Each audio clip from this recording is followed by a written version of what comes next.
very much. Boa tarde. Can you hear me? Boa tarde. Boa tarde and Wazekele. Thank you very much for making time to be with me here today. I am the UN Independent Expert on Foreign Debt and International Financial Obligations and its implications for human rights. I'm an independent expert and I am a member of staff at the University of Nairobi in Kenya, where I'm a professor of fiscal law and policy. And the university lends my time to the United Nations in order for me to give advice to countries across the world. This is my fourth country mission, having been to Argentina, the Bahamas, and I'm very happy to say that after 10 days of intense engagement with all stakeholders, government, civil society, community-based organizations, academics, professors, researchers, as well as members of parliament and different arms of government, environment, finance, foreign affairs, climate. I have managed to have good conversations. Oh, and as well as members of the private sector, I've managed to have very good conversations with all stakeholders. I would like to let you know that I have a report ready. It is already going to be published online and will be accessible in both Portuguese and English.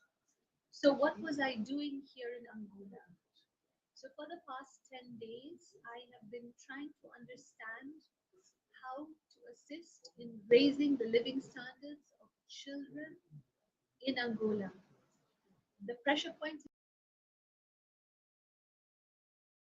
born every single year. And in the next few years, you're going to have a population of children that need to go to school.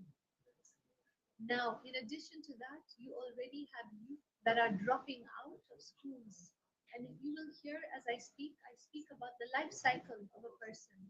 So when they're born, they need medication and vaccines and healthcare. Their mothers need healthcare. When they go into school and as they grow up to the age of 5, they need food and healthcare. They need clean water. As we move forward, we now add the layer of education and healthcare and food. And finally, when they are adults, we hope that they will now join as a member of an economically productive society. But we cannot expect that of them if we do not provide the enabling factors. And so this is what I was looking at, the enabling factors and the kind of finances that they need to make sure we have healthy and happy human beings. But when I look at the age bracket of those in their 30s and 40s, we have an additional problem. We have people that were involved in the civil war that are still hurting. Conversations have not been concluded. Many people have a lot of issues they haven't yet dealt with. And so there is also need to have interventions for this older generation. Many of them are late in their education. So some of them are still trying to get their first degrees and they're in their 40s. And this is the reality they're living in. As we move into old age, then we need people who also can retire and have social protection. Within this entire life cycle, what we have is a government that has taken on debt and is using oil to pay it off. Unfortunately, it means that not enough money has been used internally in the government. We need to make sure that there is better use of the money. I have had good conversations with government and I have talked to them about 7 principles. Accountability.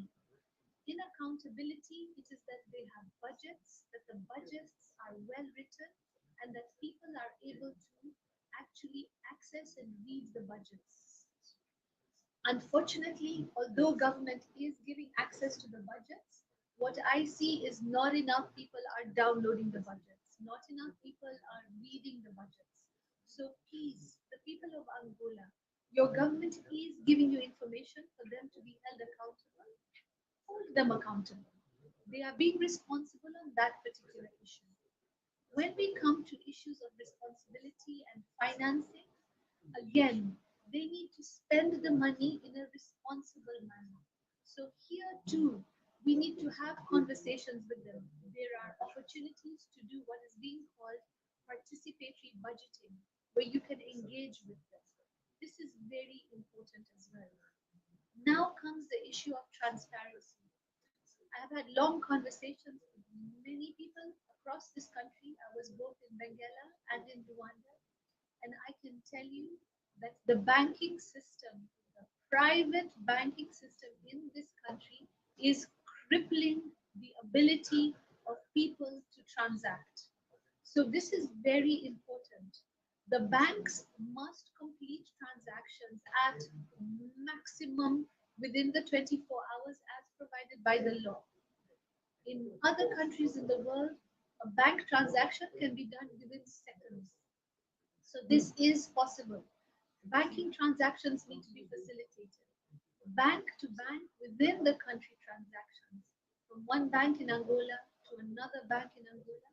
These transactions can take seconds as well.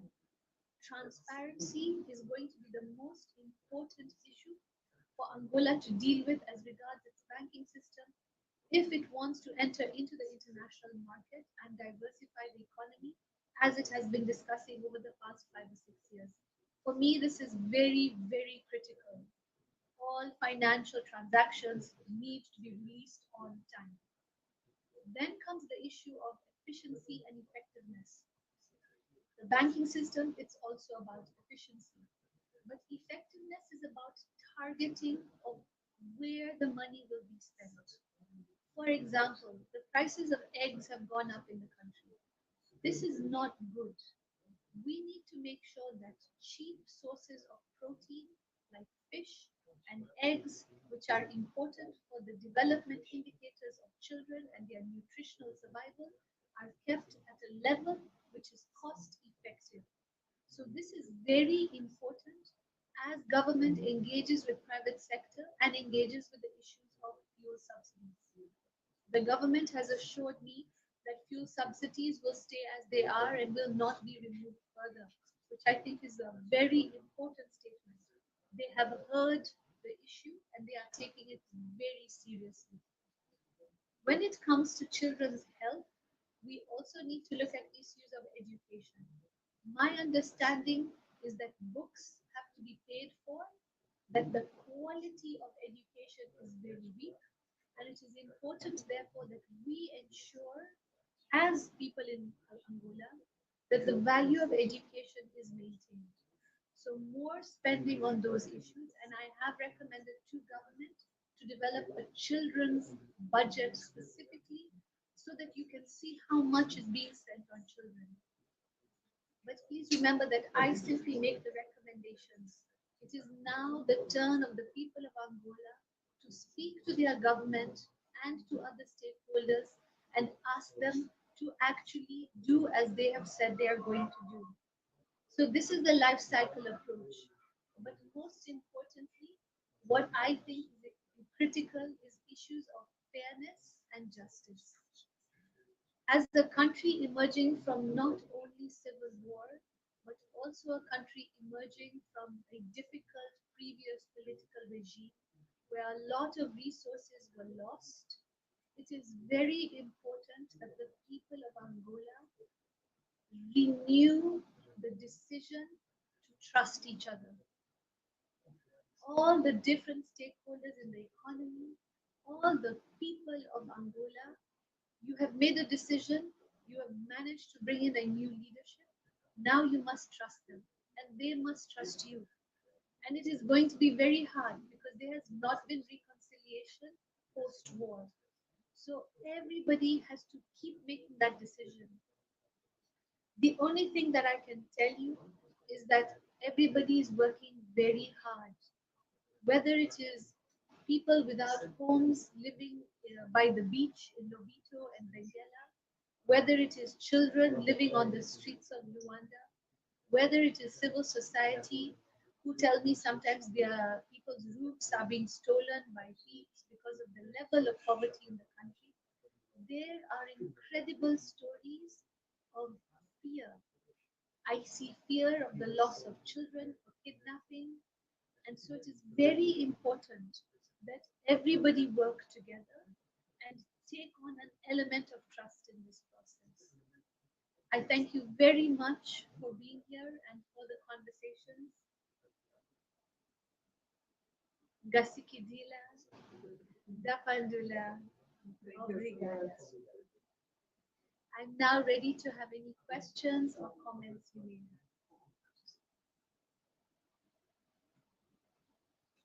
Muito obrigada, tia. Neste momento, a tia está aberta a questões. Estejam à vontade. Boa tarde, Ana Manuel, da Televisão Pública de Angola. Foi muito esclarecedora na sua explanação. Entretanto, eu gostaria que identificasse os problemas prioritários. Falou do sistema bancário, que assim é um facto, né? As transações são muito lentas e isso interfere certamente na economia. Que soluções podemos apresentar para este fator? O sistema bancário ser mais eficaz. Falou também das crianças e também da necessidade de confiança entre os angolanos e na nova liderança. O que é que podemos fazer para mudar a mentalidade das pessoas, não é? Para fazer com que confiem mais entre nós e na nova liderança? Essas são as minhas questões. Muito obrigada. Thank you. Thank you very much. And thank you for the questions and for coming. So, the solution to the banking problems is a transparency issue. It's also an accountability issue. At the international level, as we speak right now, any countries that don't have a transparent banking system, where transactions are covered within 24 hours or less, these are countries that are now being grey listed by what they call the Financial Action Transparency Task Force. Now, if that happens, then the problem you will have is that transactions, the existing transactions coming into the country may be further blocked. Now, the countries that are blocking this, if your laws are not transparent, if you don't have anti-money laundering provisions and anti-corruption provisions, but also if you don't have beneficial ownership provisions, which is you need to show who owns a company down to the human being. It cannot stop at the trust level or another company level. You need to know the human being that owns the company. If these are not put into place, then you have a very high chance that in October this year, the country will be grey listed. Now, the grey listing means that 25% of all transactions will stay in the country from which they are coming. So if you're sending remittances into the country, 25% may not come in. If you're paying off insurance claims, 25% will not come in. Now, if that happens, and there may be other things that happen as well. If that happens, then companies on average make a profit in between 10 and 20%. If 25% is not coming in, that means they will be operating on a loss and you will have a shutting down of companies. And since the whole aim of the current government is to not only diversify the economy, but also to capture more value chains, you will not be able to bring in foreign direct investment because they know that they will never receive their cash here on time. So the banking system for me is absolutely critical. The second issue, which I think is absolutely critical, is food security. So I had a look at the value chains in the country to try and understand what could be a good starting point. And I will tell you, within a 3 to 6 month period, some of the most important value chain captures that you can do are cassava, palm oil, and salt. You have a history of the sale of salt. In fact, salt was considered money in this country before colonization. So salt is a really good way to bring the people together also. But any person knows in their house, whoever cooks in their houses, they know if you don't have salt, flour, and oil, you don't have what it takes to cook. So you can capture the salt value chain. and just not export. Develop bath salts, develop salt for tables, develop saline solutions for medical equipment. Have enough salt to put into cement because it's a critical part of it. So there are different parts of that value chain you can definitely capture in addition to it being part of food. And of course, cassava flour is a staple food here, and it is an important item to capture as well. Yes, I really like punch, by the way. I like punch. Yes. The third one is palm oil, and palm oil is the oil that can work. You can have other types of oil also, it could be a possibility. And these three are actually priority products that the African Development Bank is also willing to support financially. So there are possibilities there. The government is working very hard on making sure it gets cheaper loans that are more long term. So it's working very hard to do its best, which is why I really think on those certain issues, we must help as much as possible. But I am aware that there are there are children dying in this country because they have not had food to eat. So we need to take this very seriously. I mean, I heard about a little girl who died after 4 days because she didn't get food. This reality, it can change. We can change it. We must change it. There is no option on that. So for me, it is the value chain on these three projects, and it is the banking system. And then the third key thing is what I noticed was so the government have been very open with me. I'm getting a lot of information. But remember, I'm also asking for the information. I think that there needs to be a very strong communication arm within government to speak to the people in the language they understand. Documents must be in the language that they understand. When laws are being passed or there is a reshuffling of political positions, for example, we must make sure the information reaches everywhere. Now, in communication and the communication infrastructure I talk about, for me, this includes making sure there's electricity, that there is internet access, that people can buy smartphones, or that there is a communication mechanism using USSD codes so that people can receive the information in their phones. It should not be that you must look for the information as a member of, as a citizen or resident. It must mean also government is giving information. So for me, it's about also making sure the outreach is going this way. And then at the same time, the people must also ask and must engage. So I think it is in both ways. Now, the fourth problem would be for me would be the issue of employment and skills development.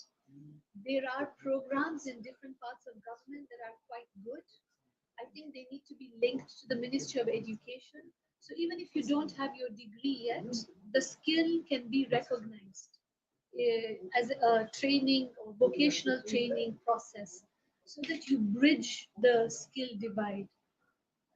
My concern is that the country may be getting left behind in the changes in digital spaces in the world today.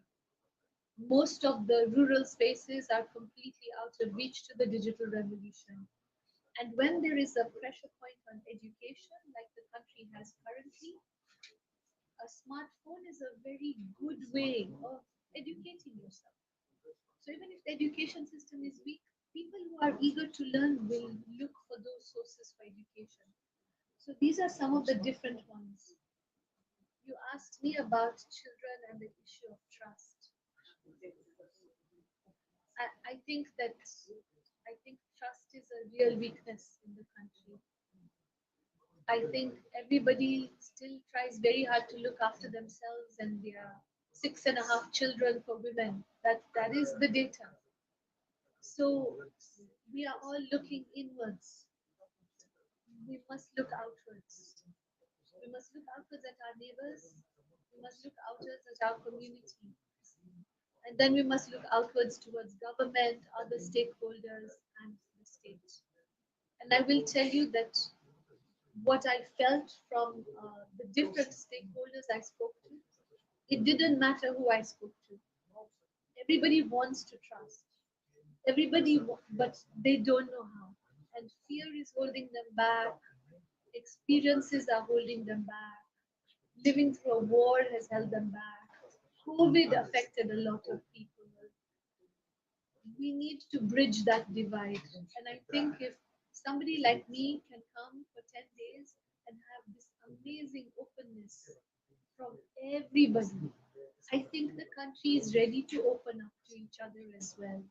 Because I don't speak your language. I don't even speak Portuguese. But everybody talked to me, private sector, public sector, people on the road, civil society, government. You name the person and they talked to me. So I think you're ready. I think you have to try. But I am not Angolan. So Angolans know the best way to try. I hope that that was useful for you. Yes. I'm open to more questions and comments. Okay. Vocês querem. Obrigado. Meu nome, não sei se está ligado. Tá. Meu nome é Simão Ossi. Eu, na verdade, tenho muitas preocupações. Agora sim. Sim, dizia que meu nome é Simão Ossi. Eu tenho muitas preocupações. Eu sei que a sua visita a Angola é fruto de um convite feito pelo governo angolano. E, para além de ter vários encontros com vários departamentos do governo angolano, também recebeu grupos ligados à sociedade civil, sobretudo a plataforma angolana da cidadania sobre a dívida pública. Mas sei que o seu mandato tem o foco principal nas questões ligadas às mulheres e às crianças. Mas se tivermos que olhar, não sei, pelo que constatou, se tivermos que olhar pelo número crescente da dívida pública angolana, o grupo que trabalha com essa questão da dívida pública aponta para um pouco mais de 60% a dívida pública angolana. E este número só é acrescentado por mais ou menos 30% do que é retirado do nosso OGE. E já os especialistas dessa área já começam a achar que a situação começa a ficar complicada. Então, entender a primeira questão. Pelo que lhe foi informado, a condição da dívida pública angolana está na condição normal, numa situação já a passar a linha vermelha. O que é que aconselhou ao governo angolano? Se nesta condição o governo angolano nunca pode se endividar, ou há uma espécie de um deadline, de um limite, que até ali já não pode avançar para que não prejudique as gerações futuras. Essa é a primeira questão. A minha segunda questão.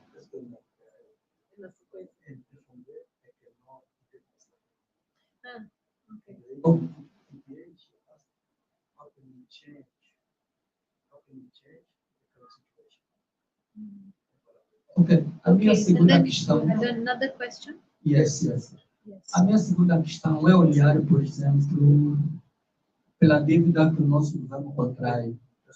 Nós temos o nosso governo tem a maior dívida com a China. E tem também com, por exemplo, o Banco Mundial, o FMI. Mas, por exemplo, nós não somos muito informados sobre o impacto da contração da dívida. Por exemplo, quando o governo vai contrair dívida, nós não somos informados se contrai dívida para que efeito. Olhando para aquilo que tem a ver com o seu mandato, as crianças e as mulheres não são beneficiadas diretamente pelaquela contração da dívida. O que é que o governo angolano terá passado relativamente a essa questão? E se os conselhos, eventualmente, se foram feitos esses conselhos ou recomendações, se o governo angolano está disposto a acatar esses conselhos ou recomendações.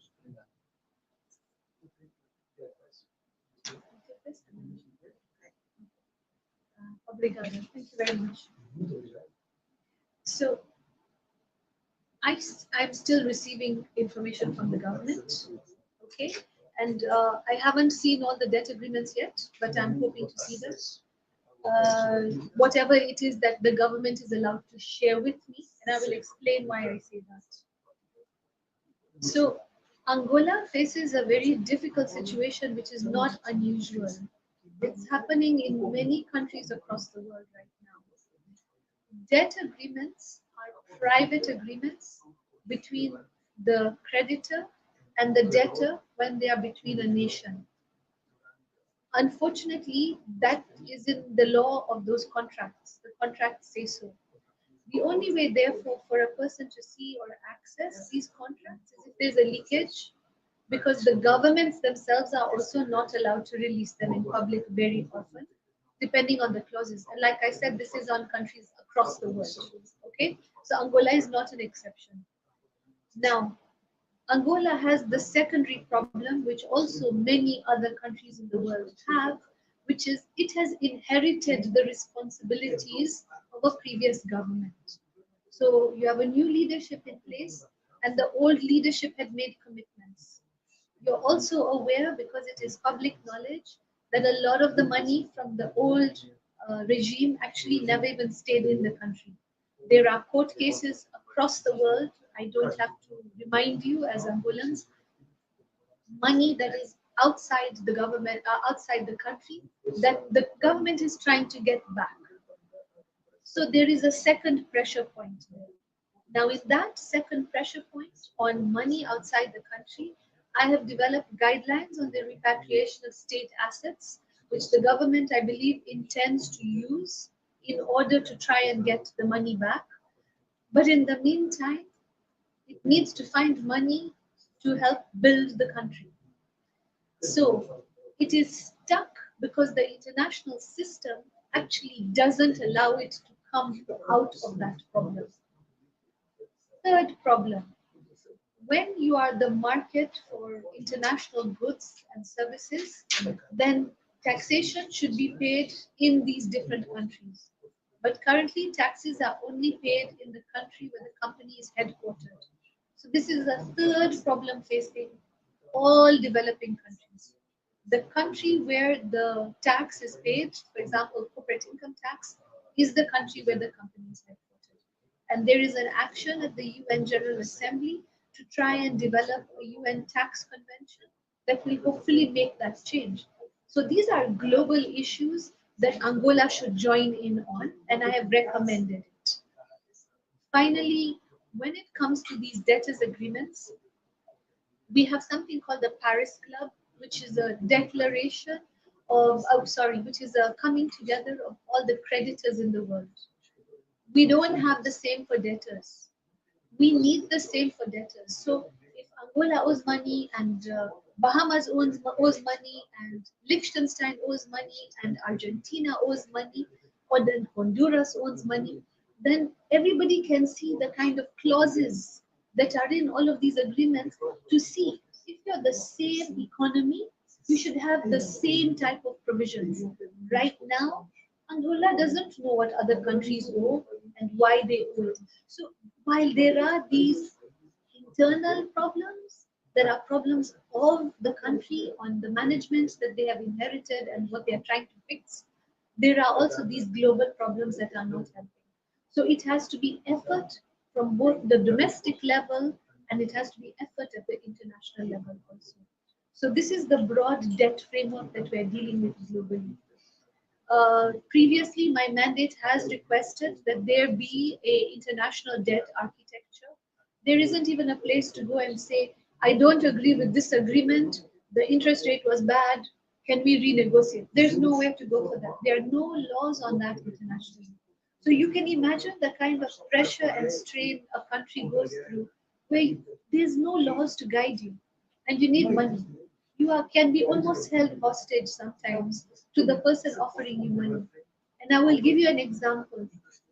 Angola's previous debt was at about 8%.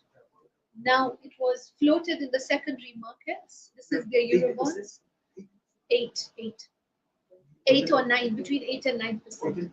It was being floated in the secondary markets, and now because Angola has been paying off its debt, international investors think Angola is a very good country to invest in. The interest rate there has got to 12 to 13%. So now if Angola wants to borrow money because they've been good at repaying, now they have to pay more. Do you see the problem in the system? Just because you're good at it, you're reliable, you become attractive to investors, your rates go up. And that's gone up by 5%. That's a lot of money. For anybody who has tried to take a loan, 5% is a big jump. So these are the challenges that the country is facing. And like I said, they were very open. They really talked to me. So how can we change the situation? This is why I come back. Trust, fairness, treat people with each other with fairness, be understanding of what is restricting them, be efficient with your money, be effective with your money, but be transparent, accountable, and responsible. So, and it's not just for government to be that. Private sector must be held accountable. They must become transparent, especially the banking system. For me, I cannot stress enough how the banking system is going to be one of your core solutions if you can sort it out. Your domestic banking system. Because of the problems in the transaction times, people are moving to the informal markets and the cash economy to do forex transactions. If the banking system was working properly, that would not be happening. Okay, and then the banks would be making more money because they would be doing more transactions, which is legal. You know, it's legal money, it's legal profit, it's legal revenue. We need to fix that system very much. Now, you asked about what would be the measure of the amount of debt you can take on. I told you that you've inherited debt that has to be honored. And I believe that the last debt that was taken in by the previous regime, I may be wrong, but I will check when I finish getting the data, was 2030. So until 2030, you need to give your government a bit of time. Now you will tell me, no, it's too far away. That is in 6 years. But that is the debt they've inherited.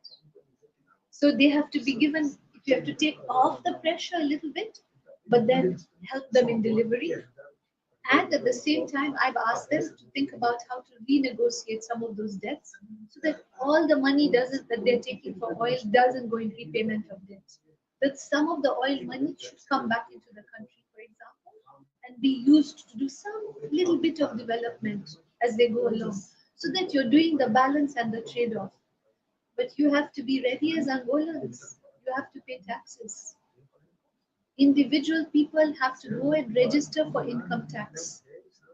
And I know it is scary because if you're in the formal economy, you already have other issues you're dealing with. I heard a very interesting phrase, Sakazul. Ah, there we go. No need for translation of Sakazul. The blue bag. So there you go. Sakazul. Yes.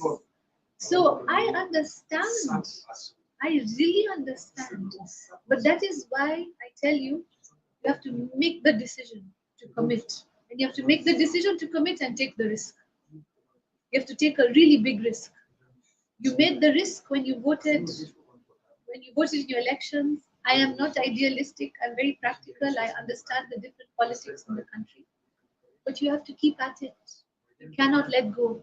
You cannot say, I voted in my government and then I've done my job. You need to keep going because otherwise you'll have a problem. So how much can they take on? Right now, I would not encourage the government to take on a new debt. At this point in time, I think they have to find a way to spend a little bit more money on the people. And I think that they are trying to, but it is not visible. So I've also talked to them about making sure that the finances that they spend on the people to be visible. If you improve the salaries of the teachers, it must be in the news. It must be in the newspapers. If you're going to make sure children get free milk in the schools, which is so important, your school feeding program is very, very poorly managed right now, then you must broadcast and advertise so people know it. So they must own their activities, but they must share it. So I think it has two parts. They're doing some things, then they are not doing others yet because of their budget limitations, right? But they are also not sharing so well with the country, which I've asked them to do. Obrigada.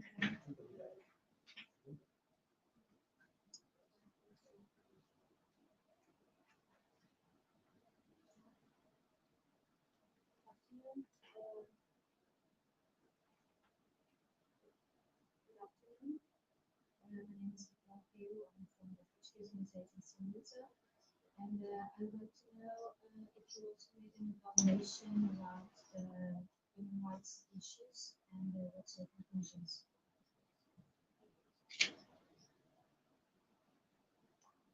Thank you very much. Thank you very much. Yes, my focus for this visit was actually the rights of children. So what I think is very important is that there be child-based budgeting. So it's very clear how much is being spent on these 1 million children that are being born every year. I had long conversations with the government about how to support food programs, about how to build the value chain so that they are food self-sufficient as quickly as possible, but also how to build in the education system. And those has been the focus that I've looked at. One of the things that struck me are the numbers of children on the street, whether it is in Luanda or it is outside. And I think this is also something we have to take cognizance of. So I have asked them to consider building a birth registry so that everybody has papers. That's very important so that you can track and trace them. I've also heard of numerous incidents of not just lost children, but child trafficking and kidnapped children, some of which I believe are ending up in mines across the continent and in some cases outside the country. And again, there needs to be a systematic registration of children so that you can track and trace them. And I think that this is very important. I also think that it's part of the trust deficiency in the country. Communities don't necessarily inform the government or the police services when a child goes missing. So we need the police and the security services to take on a very positive and community-based approach to the spaces where they occupy. Because for me, this is a very, very big problem. These 1 million children a year that are being born really need to be protected.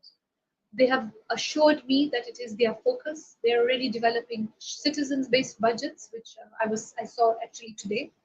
And they've been pushing for participatory budgeting, which I also think is very good, which means that the community decides how money is spent, and hopefully there will be more children-based interventions in that. But I'm also still waiting for additional information. So my final report for all of you to know, my final report should be ready latest by October or November this year and will be in the public domain by January next year. And then I will physically present the report at the Human Rights Council in Geneva. So there is still process ongoing, and any gaps in my knowledge or any errors or mistakes are of course my own, as I await for more documentation to come into government. But what I have spoken of are things that I have actually seen. If I have not specifically answered questions, it's because I have not received all the data yet, and I don't want to say things that are not accurate. So on the issue of debt, I have not received it, so I cannot specify for you what the percentage should be. Obrigada. Just another very quick question. What do you think are the chances of Angola going back to the gray list in October? Okay, so I mentioned this in the beginning already. If they do not fix the banking system and make sure that the banks in this country start transacting at international standards, which is within 24 hours, which is the law here, for all transactions, and I believe domestic ones specifically, and I think internationally global transactions are up to 2 to 3 days. If they do not do this, there is a very strong possibility of being grey-listed.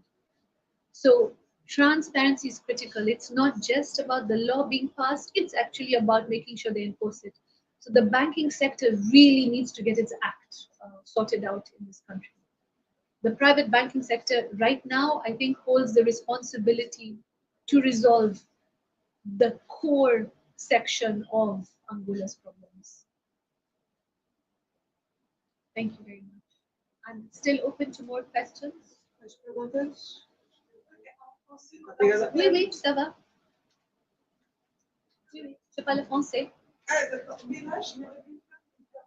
Mais il faut parler un peu lentement pour moi, s'il vous plaît. Oui. D'accord. Oui. Un peu plus haut. Là, donc, j'aimerais savoir, madame, d'abord l'objectif de votre visite à Angola. Oui. Et puisque votre programme, c'est concentré sur les femmes et les enfants. Là, Non, sous les enfants. Sur les enfants. Sous les ouais. enfants, oui. Ouais. Alors là, nous aimerions savoir, madame, quels sont les problèmes donc, que vous avez Ok. pour venir en aide aux femmes et aux jeunes filles dans des situations vulnérables à Angola. Ok. Merci, mais je vais répondre en anglais parce que les autres, oui, mais peut-être après, parce que les autres ici ne parlent pas le français. I will respond in English. Better to respond in English, maybe? No, that's what I just said. Okay, thank you so much. I will respond in English and then maybe later I can speak to you in French, no problem. Okay, so the question the journalist has posed is, what are the main problems that are facing women and children that I noticed? I noticed cases of protein deficiency, what is called kwashako. A lot of children in informal settlements have golden hair, which is a sign of a lack of protein. So not eating fish or eggs or meat or legumes. So for me, this was one problem I saw of children. The second thing I saw in the data is that they still have very, very high mother-to-child transmission of HIV. And this is preventable also. I believe the drugs are freely accessible for mother-to-child to prevent mother-to-child transmission of HIV. In addition to that, I heard numerous cases of vaccines not being available, especially the ones at early childhood stage, so the triple vaccine as well as polio. So this is also very important, and this is part of the problem of all the children on the street and the homeless children and the runaways. All of these 1 million children are not going back into medical clinics. Of course, they cannot, to get these vaccines. And I think an idea of doing an outreach would be better from the healthcare centers out into the villages and the communities. So vaccines are a problem. The quality of food they're getting is definitely a problem. Mothers are not, I believe, are not getting good nutrition when they're pregnant. And as a result, you have a problem with childbirth, and the protection and the provision of medical services at childbirth are not very strong. I've heard numerous cases of families that sleep outside at night, outside medical clinics, waiting to be told by the doctors what medicine the sick person needs, and then they go running to go and find it. And if they have no money, they don't buy it. And the person does not recover. And these are real problems. So we need to make sure there is medication in the system, because right now it is a real problem from what I can tell. When it comes to the education system, there are not enough schools, there are not enough teachers, and the quality of education is not good. And Angolan students that were in the lockdown during COVID have not been able to recover. So we also have that problem of education. So these are the different things that I noticed, in addition to living in some very poor, unhygienic situations, even in the capital, where homes don't have electricity, water, or garbage collection. And this, for me, this is not okay. You don't want to have outbreaks of things like cholera. You need cleanliness, you need hygiene. I also noticed that I don't see a lot of people with, I know we don't like them also where I come from, but mosquito nets. I don't see a lot of mosquito nets or actions to destroy mosquitoes in the area, which means you have malaria, you have dengue fever, and we need to really look at that very, very seriously. So, the government has big challenges. So that is why I say everybody must help. Whatever you do, don't turn around and say, you must do this. You have to keep saying, we must do this. Because that will be the only way you will find your way through this problem. Obrigada. Later I will speak to you in French. Oui. De rien. Fazer mais questão, né? Oui. Os colegas querem entrevistar à parte, mas depois também vai haver essa oportunidade. Sim, sim, pois não. Please, let us finish. Ok. Please. Yeah. Não, é uma pena que não teve, pelo que explicou, não teve a oportunidade, para além de Luanda e Benguela, eventualmente não teve a oportunidade de ir ao interior, ao interior. Yeah. E, sobretudo, na zona sul da Angola, há muito que a sociedade civil pede que o governo da Angola pudesse decretar um estado de emergência por causa da fome, resultado das alterações climáticas. E é uma realidade que eu conheço muito bem, porque eu toco essas questões sobre as fronteiras da Angola com a Namíbia, e eu vi muita gente com crianças a sair da Angola para ir à Namíbia, fugindo da fome. No seu caso, neste caso, há uma possibilidade, não sei, a nível do governo convencer, não sei se seria essa expressão convencer, ou não o governo, porque são zonas longínquas, porque, para além dessa questão da fome, o direito à educação das crianças já não se coloca mesmo, porque as crianças, mesmo quando eu me desloco a essas zonas, o que lhes importa é conseguir ter o que comer.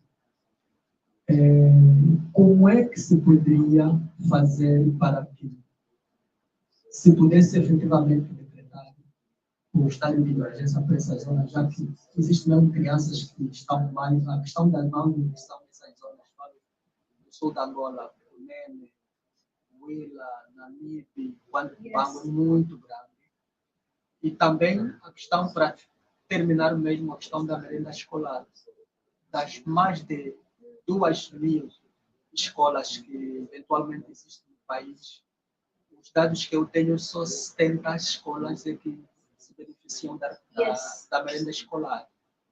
Quer dizer, a maioria não se beneficia. Isso contribui negativamente no aprendizado das crianças. Como resolver essa situação?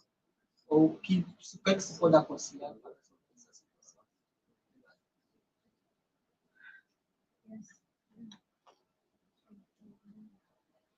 Obrigada. Can you hear me? Yes. Okay. So thank you very much. So you're absolutely right. So normally when the UN brings me into a country, it only authorizes 2 spaces. So I was authorized for Luanda and then we chose Benguela. But we chose Benguela very specifically because I wanted to see how the economy could be diversified with the infrastructure coming in. So it was chosen for a very clear position. I have had a conversation with the government and I hope they will bring me back in again to the United Nations because they're also quite keen for me to try and understand better these other spaces. And they seem to also appreciate the approach and the kind of ideas I'm trying to share. So I think not the end of it, for you to know. I'm aware of the drought down in the south. I heard a lot about the drought. And my heart, it was breaking when I was hearing how bad the drought is. I have made suggestions because although you are going through severe climate change down in the south, you also have a very big water table under the country. And so I think it is possible to drill down and start to have water from below the earth if you don't have a standard rain cycle in future. I've also made suggestions for other entities like the African Union who can provide different types of support to the government. and they seem very open to exploring those suggestions.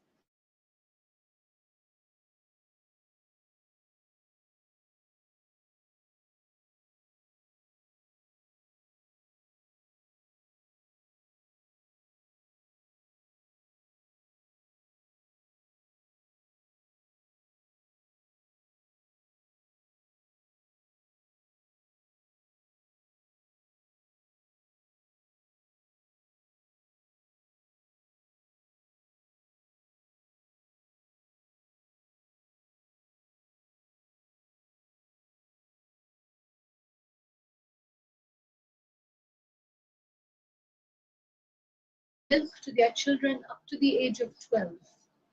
It is doable, it is possible, it will cost money, of course, but it is about the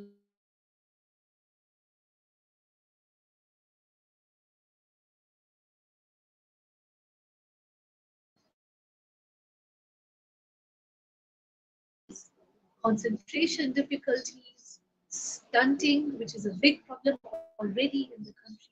So they will not grow big. These are all preventable if we can get good food to them. I noticed that the programs are not every day, the food programs. They are not in all schools. That the meal plans are not standard. So it's not the same type of food with the right nutritional balance. And in the beginning, you notice I mentioned about the price of eggs. Any doctor will tell you one egg a day will solve a lot of problems for children. But the price of eggs has gone up by 400%. 400%, which means that they cannot even afford the one egg, with people living under $1 a day. So these are maybe, they may feel like big interventions, but I think they are interventions that it's worth trying to do. And I hope that the government will try. They have assured me that they will be trying very hard to do so. Thank you very much. Damos por terminadas. Penso que a TPA será o primeiro órgão a fazer a entrevista à parte. TPA will do first the interview, if possible. Yes, first they will do the interview. Thank you for coming. Merci. Merci beaucoup, madame.